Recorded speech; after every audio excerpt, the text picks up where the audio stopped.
sedemikian tidak terkontrol, adu gengsi, kenceng-kencengan, akhirnya menjadi problem sosial. Nah, dari problem sosial itulah muncul fatwa yang dikomandani oleh kiai-kiai di Jawa Timur, karena melihat menimbang efek senhoreg yang relatif menimbulkan kerusakan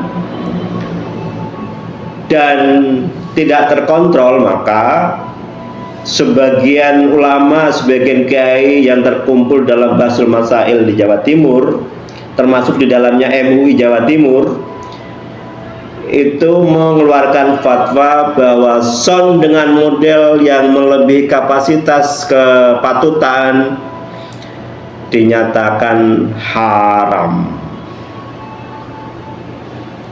Reaksi muncul pro kontra di masyarakat.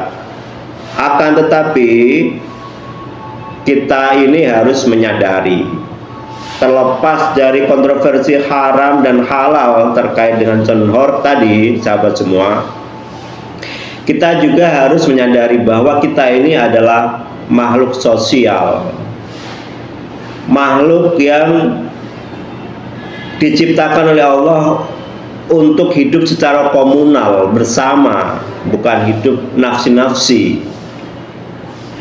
Nah, perlu juga kita membangun suatu sikap toleransi di mana sesuatu yang memang di luar kepantasan, kepatutan, apalagi melahirkan satu gejolak, maka wajib dihindari. Termasuk juga sonhor tadi.